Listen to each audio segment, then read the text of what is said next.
Let's jump right in. Welcome to today's Explainer, where we're unpacking what I think is literally one of the most fascinating biological mysteries in the entire animal kingdom.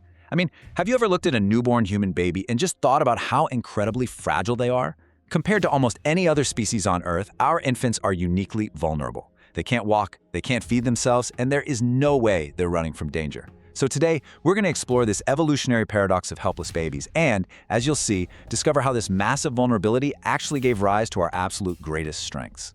So the million-dollar question here is, why exactly are human babies born so completely helpless? From a purely evolutionary standpoint, this looks like a terrible strategy. Natural selection is all about survival of the fittest, right? It favors traits that help you survive in a harsh, predator-filled world. So why on earth would millions of years of evolution give us a species that produces offspring requiring years of intense, around-the-clock care just to not die?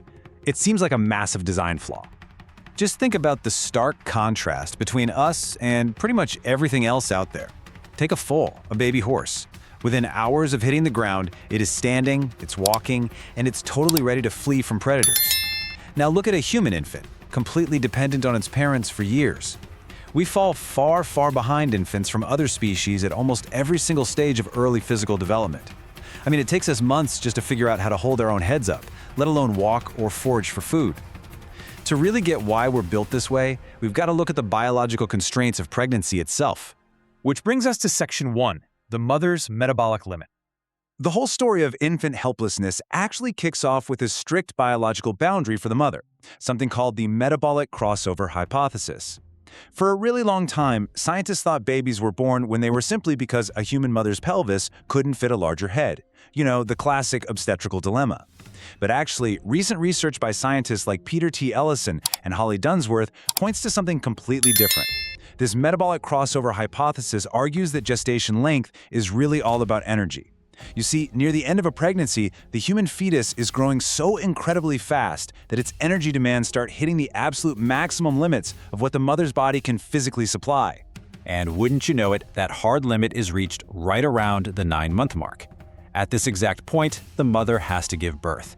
If the pregnancy kept going, she simply wouldn't be able to process enough calories to keep both herself and that rapidly growing fetus alive.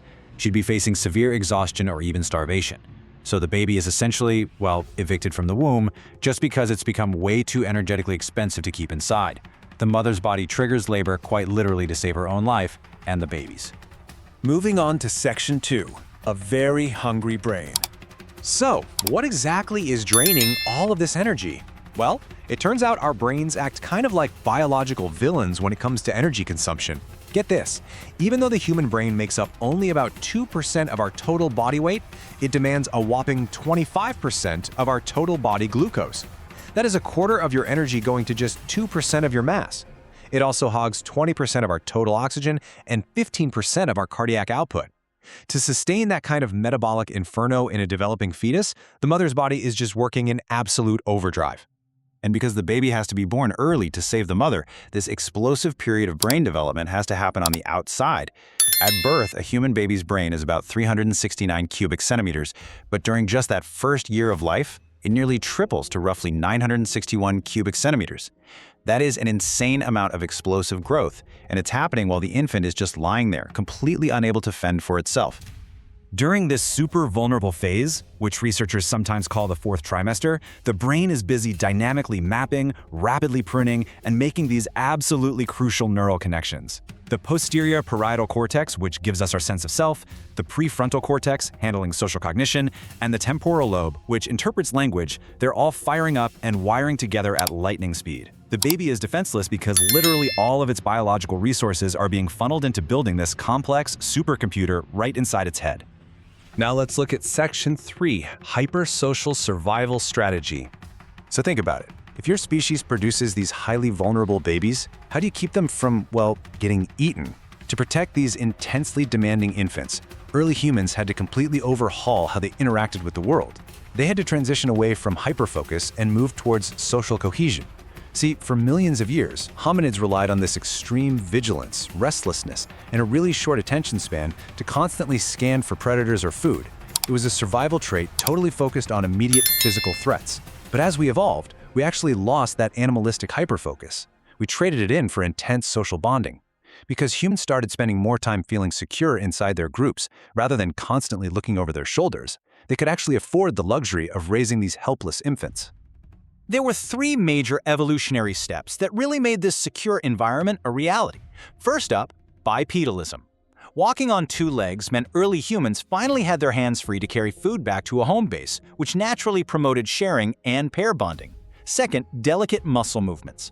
This allowed us to craft advanced stone tools and weapons to actually defend the group against carnivores. And third, the big one, the control of fire. Fire drove away predators, kept everyone warm, and, critically, allowed us to cook food, which unlocked the extra calories we desperately needed to feed those giant, growing brains.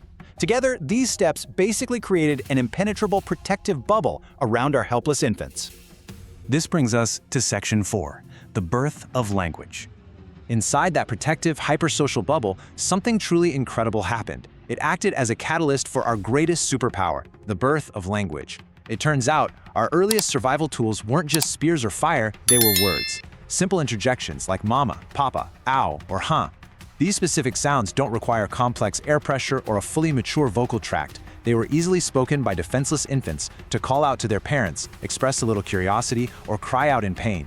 In our ancestral environment, it's highly likely that the very first words came straight out of babies' mouths. And you can imagine, this created some intense evolutionary pressure.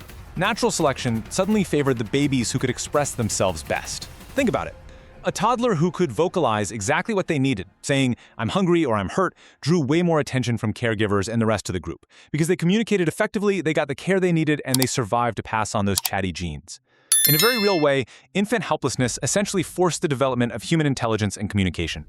Which leads us to this really beautiful realization. Language was not a sudden revelation. Instead, it was a gradual process and a built-in part of the evolutionary sequence. We didn't just invent language one random Tuesday around a campfire. It evolved biologically as a direct, necessary response to our extreme early vulnerability. Our brains grew massive to handle complex social cognition and language, but that exact brain growth is what made us helpless infants in the first place. It's just a brilliant, totally interconnected evolutionary loop. So, as we wrap up this explainer, I want to leave you with a rather provocative thought. Is humanity's absolute greatest strength simply the result of our most extreme vulnerability?